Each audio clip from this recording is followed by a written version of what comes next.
뉴욕 증시 트럼프 랠리 과열의 차익 실현, 동반 하락 마감. 뉴욕 증시의 3대 주가 지수가 지난주 치러진 미국 대선 이후 처음으로 동반 하락 마감했습니다. 도널드 트럼프 대통령 당선인의 승리로 폭발한 트럼프 랠리가 단기 과열에 이르렀다는 관측 속에 차익 실현 매물이 나온 것으로 풀이됩니다. 10일 뉴욕 증권거래소에서 다우존스 30 산업평균 지수는 전장보다 382.15포인트, 0.86% 내린 43,910.98의 거래를 마감했습니다.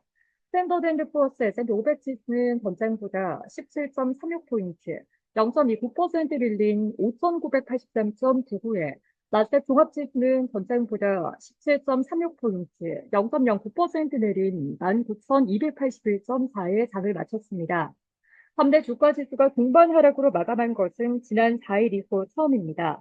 트럼프 신정부에 대한 기대감으로 랠리를 펼쳐왔던 주가 지수가 단기 과열을 의식하며 조정을 받았습니다.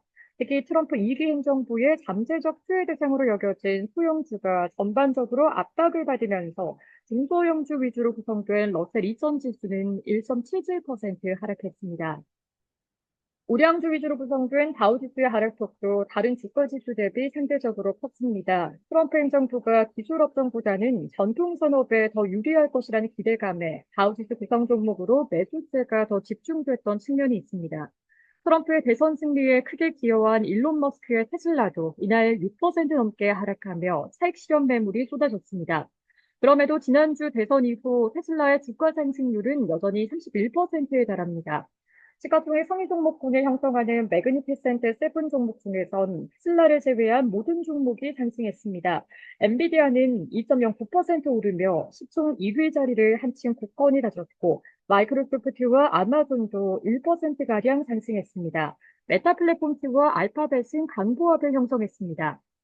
M7이 호조를 보였으나 반도체 및 인공지능 관련주는 전반적으로 이날도 약세를 이어갔습니다. 필라델피아 반도체 지수는 전장 대비 0.93% 하락하며 사흘째 하락세를 기록했습니다. 필라델피아 지수를 구성하는 30개 종목 중에서 24개 종목이 하락했고, 엔비디아를 제외하면 나머지 상승 종목의 상승률도 미미했습니다. 반면 마이크론 테크놀로지는 4% 넘게 떨어졌고, AMD와 퀄컴도 2%대, 인텔은 3%대 하락률을 기록했습니다. 트럼프 체제에서 관세 부과 등으로 반도체 무역이 타격받을 수 있다는 관측이 반도체 관련주를 계속 누르고 있습니다. 트럼프는 반도체 기업은 매우 부유하다며 그들은 우리 사업의 95%를 훔쳤고 지금 대만에 있다고 TSMC를 공격한 바 있습니다. 시베르트의 마크 말렉 최고 투자 책임자는 이날 거래를 주도한 것은 아마도 약간의 피로감일 것이라고 말했습니다. 그는 우리는 모든 부채와 적자에 대해 우려하고 있고 재정 적자는 그것이 문제일 때 문제가 되는데 시장은 지금 그걸 문제로 인식하는 것 같다며 시장이 이미 소화 불량에 걸린 상태에서 재정 적자와 부채 문제는 가속 페달에서 발을 떼게 만드는 이유가 될 수 있다고 말했습니다. 트럼프는 2기 내각에 입각할 인사들을 계속 발표하고 있습니다. 주요 외신에 따르면 마코 루비오 연방 상원의원은 국무장관에 발탁할 것으로 보입니다. 국가안보보좌관은 육군 특수선 부대 출신인 마이크 와이츠 연방 하원의원이 낙점됐습니다. 두 사람은 모두 미국의 플로리다주를 기반으로 둔 친트럼프 인사입니다.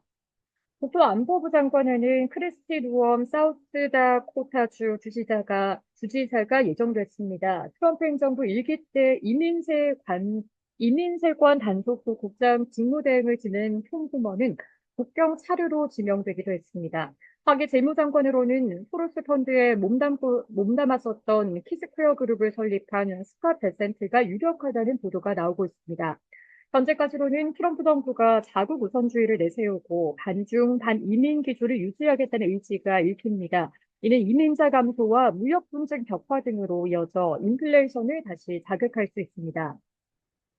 연방준비제도 인사들은 이날 공개 발언에 나섭니다. 토마스 바킨 리치먼드 연방준비은행 총재는 향후 금융시장이나 경제가 충격을 받는 극단적인 시나리오도 가능하다며 지정학적 요인이든 다른 요인이든 연준은 경제가 어떻게 변화하든 적절하게 대응할 수 있는 입장에 있다고 말했습니다.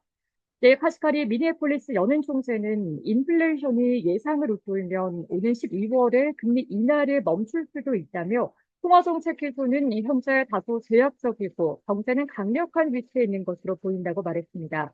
뉴욕 연은이 발표한 10월 소비자 기대 조사 결과에선 향후 3개월 동안 최소 부채 상환이 못할 가능성에 대한 평균 인식은 13.9%로 전월 대비 0.3%포인트 하락했습니다. 향후 1년 진행 인플레이션은 2.9%로 전달보다 0.1%포인트 하락했습니다. 3개월 연속 제자리 걸음을 한 뒤 4개월 만에 소폭 낮아졌습니다. 업종별로 보면 필수 소비재와 기술, 통신 서비스를 제외한 모든 업종이 하락했습니다. 임의 소비재와 의료, 재료와 부동산, 유틸리티는 1% 이상 하락했습니다. 시카고 소품거래소 페드호스프에 따르면 12월 기준금리가 동결될 확률은 37.9%로 상승했습니다. 25bp 인하될 확률은 62.1%로 전날 마감 무렵 대비 3%포인트 내려갔습니다. 시카고 옵션 거래소 변동성 지수는 전장보다 0.26포인트, 1.74% 내린 14.71을 기록했습니다.